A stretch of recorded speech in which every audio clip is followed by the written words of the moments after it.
Let's take a bite out of forbidden fruits.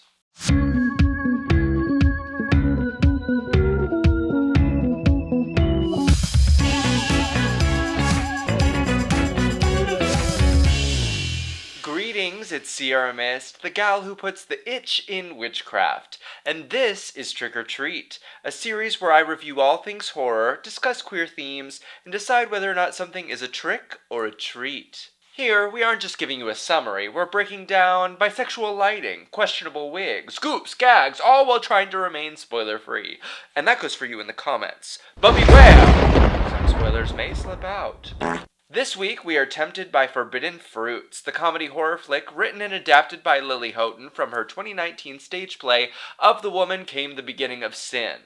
Co-written and directed by Meredith Alloway, I believe this is her first full-length directorial project, so already I'm intrigued because we have a leading team of women that have not worked on a studio film project, backed by teams that produce mostly independent films. But if MXN picked this up and pushed it to mainstream theaters like they did Lisa Frankenstein, I'm expecting strong acting, tongue-in-cheek dark comedy, and a lot of visual interest. Upon my first watch, I think that Forbidden Fruits proves this to be true. What's the tea? In a somehow still thriving mall in present-day Texas, 3 hot sales associates at the overpriced Free Eden named their group The Fruits and invite a shy newcomer to join their games of upcharging wealthy customers, stealing fast fashions, and after-hours witchcraft. But when secrets threaten the integrity of their sisterhood, the coven turns inward to cast out the snakes from their garden, leaving a trail of blood behind their designer heels. Now, I'm going to apologize in advance for comparing this story to so many others that came before, but it absolutely lives in the same worlds as Mean Girls, Jawbreakers, Heathers, Jennifer's Body, The Craft, and even Neon Demon, which is one of my favorites. Did you catch that the mall these girls work in is actually the same mall from Mean Queens? They actually rebuilt the fountain from the watering hole sequence in Mean Girls to feature it at the very end of this movie. While these characters have outgrown the politics of high school cliques and popularity contests, those same dynamics are at play for these young adults. With sharp tongues and campy quotable dialogue, I think it's fair to categorize this movie as a comedy first, with horror elements, so expect more laughs than screams. Now, that's not to say that this movie doesn't have any fear factor, but unlike Jennifer's Body or Neon Demon, this movie doesn't really tease the terror along the way. Alloway saves it all for a third act, over-the-top bloodbath that will have you screaming and giggling with your hands over your eyes like a Final Destination scene. I think part of the draw of this film, at least for me, is the actors in this cast. Lily Reinhart is best known for playing Betty Cooper in the CW's twisted Archie drama Riverdale, and in the role as Coven leader Apple, she actually evokes a lot of Madeline Petch's Cheryl Blossom. Many audience members this past week have been praising Reinhardt's performance in Forbidden Fruits, calling it Oscar-worthy. And while horror has certainly had an award recognition streak, I don't know that this movie gives Academy Award-winning more than it does future cult following, but I don't disagree that Reinhardt acts her ass off. She actually delivers very fun levels in this film, ranging from nonchalant Queen Bee Regina George to almost reaching the dangerous unhinged qualities of Nancy Downs. But it's really not my fault, because I Googled it, and Mercury was in retrograde, so there you go. Now, we have our first no ma'am moment on this series. That's where I have to call out something that's either culturally inappropriate, offensive, or just plain egregious. And when it comes to Apple's wigs in this movie... No ma'am. Now, I don't know if I can be completely offended wearing this, but I'm aware that we are both wearing wigs. This unit borders on Nicole Kidman, Reese Witherspoon obnoxious, but to be fair, it doesn't feel out of place in this hyper-stylized world, so I'm gonna let it slide for now.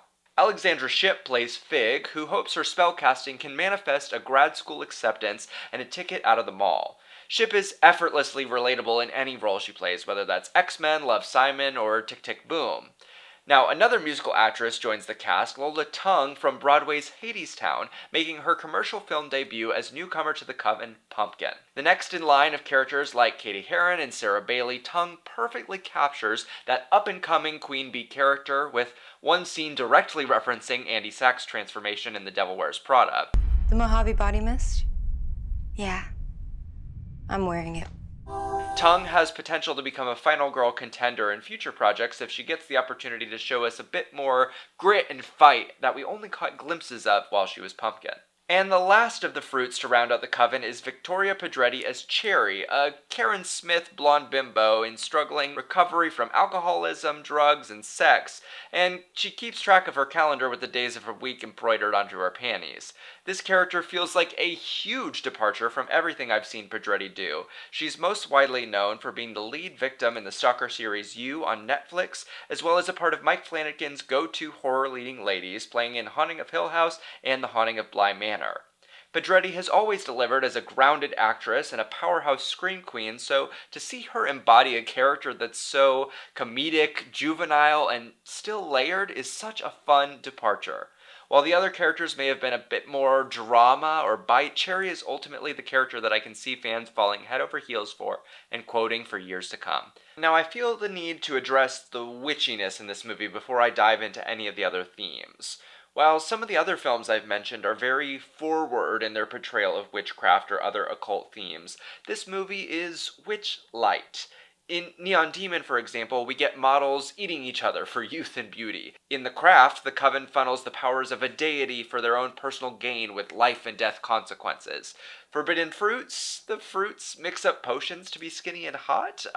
I appreciate that there are observations of actual pagan holidays, and that the witchcraft has been put through this vibey TikTok filter where the salt circle is made of glitter and the chalice is a rhinestoned cowboy boot, but I wish that there was some more spellcasting or enchanting happening in the film to increase the drama or consequences. Other than a couple of hexes, this coven seems more like an after-school sisterhood club than something with real danger and authority. That's part of why the third act danger feels a little exaggerated, since we haven't built up the fear throughout the film, which leads me to ask, is the witchcraft in this movie real? Does it even matter? Ultimately, this movie sort of focuses on the aesthetics of witchcraft more than actual witchcraft, and I think that's intentional. With the rise of Etsy love potions and witchcore social media, the characters in this story prioritize how they're perceived over anything else. Let me know what you think about the magic or lack thereof in the comments below. Is this another love witch just for the vibes? Other than the aesthetics of witchcraft, this movie certainly plays with the themes of female friendships, social status, and complicated relationships with men while trying to dismantle the patriarchy. Let's start there. Apple describes the core rules of the coven as centering sisterhood, uplifting women, not dimming another woman's light, and restricting interactions with men.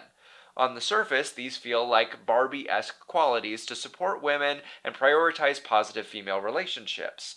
What we eventually learn is these rules are mostly trauma responses and are tools to manipulate her friends to maintain their reliance on her as a leader. Like Mean Girls, Heathers, and all the other movies we've described, we see a female friend group that pretends to ignore hierarchy in their relationships, while juggling codependency and everyone should just stab Caesar levels of mistrust and betrayal. While this film lacks some of the moral of the story happy endings that these other tales provide, it echoes the idea that these relationship dynamics are cyclical, and that when one supreme falls, another rises, and that pattern can continue again and again. How queer is it? This film for me gets a Kinsey 4. This movie is for the girls, gays, and theys. It is C-A-M-P camp. The writing rivals Heather's for its quick snark and quotable sound bites. The costume design balances current-day hot girl trends with mallcore nostalgia and gaudy styling. And despite a couple on-screen relationships with men, none of these women really scream heterosexual to me. Hell, Lily Reinhart had the nail tech give Apple a lesbian manicure. Much like Regina George's sexuality was analyzed after the fact, Apple is going to join her in that rage-filled, repressed lesbian longing for female closeness club. Also, her wardrobe is absolutely giving Feb Top Summer. I spent the first half of the movie wondering if Apple was going to kiss these girls or kill them, and by the end, you're just going to have to watch and figure out which one happens for yourself.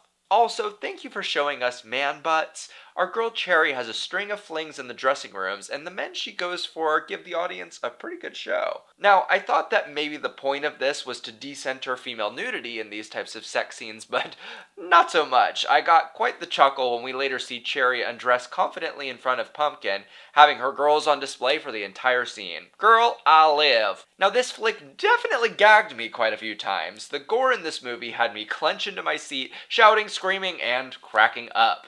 The FX department certainly had a busy few days towards the end of this film, and it was absolutely worth it.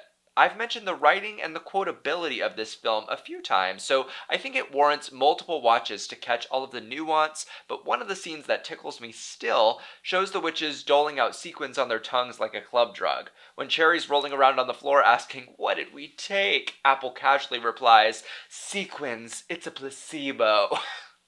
The dry delivery of some very comedic writing amongst these dark circumstances sets this film perfectly up to become a cult classic. So is it a trick or a treat? For me, this movie is a treat. Now, is it as scary or dark as I thought it might be?